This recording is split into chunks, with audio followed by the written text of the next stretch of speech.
Eh bien, vous savez, mon sentiment, c'est qu'il a entièrement raison.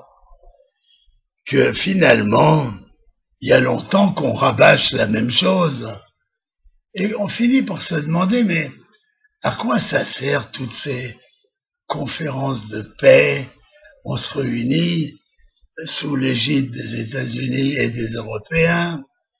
Et finalement, pourquoi? Si les Palestiniens, je parle des Palestiniens de la Judée-Samarie, la partie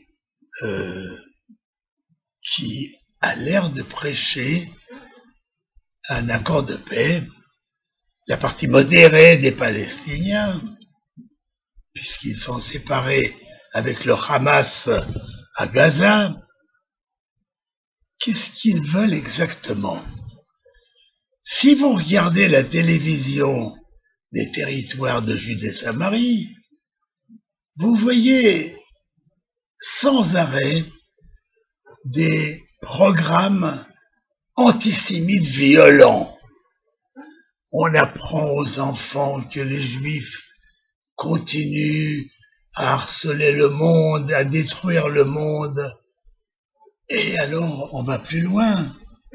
On se resserre ces vieux mets nazis où on dit que les Juifs ont besoin de mettre du sang d'enfants pour faire leur pain.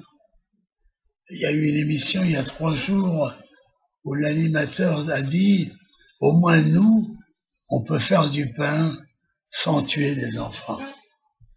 C'est-à-dire qu'une phrase comme ça, qui paraît presque modérée, donne vraiment une crédibilité totale à ce genre de saloperie, à ce genre de théorie absolument inexplicable depuis tellement d'années.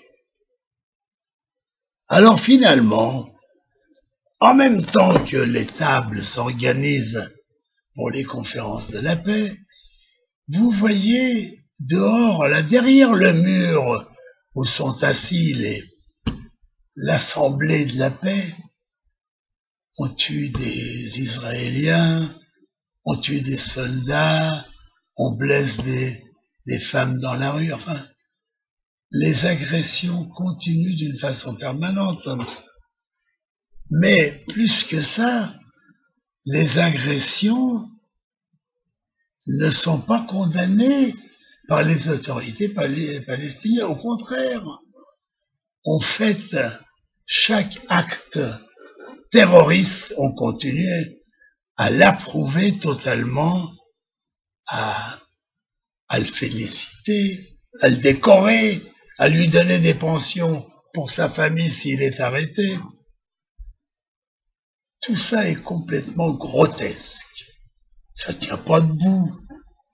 Dans la vie, on veut la paix ou on veut la guerre. Mais comment est-ce que Abou Mazen peut envoyer une délégation discuter de paix et envoyer une autre délégation semer la mort et la terreur? Il n'y a à ça aucune logique, aucune explication. Et je pense que, en plus, ils ne veulent pas reconnaître le droit à l'existence d'Israël. Écoutez, finalement, on n'a pas besoin qu'ils reconnaissent le droit pour Israël à l'existence. Nous avons été approuvés en 1948, Israël a reçu, avec l'accord de l'ensemble des nations du monde, ces territoires, et à la suite de guerres que nous n'avons jamais suscitées. Vous savez, il faut essayer de se remettre toujours dans le contexte réel. Nous n'avons jamais déclaré une guerre, nous n'avons jamais été les assaillants, et chaque fois que nous avons été assaillis, ça s'est terminé pour nous par une victoire, où on a agrandi un peu un territoire, parce que dans cette région, il y avait danger de ne pas se saisir de quelques centaines d'hectares qui rendaient plus difficiles les attentats et les crimes.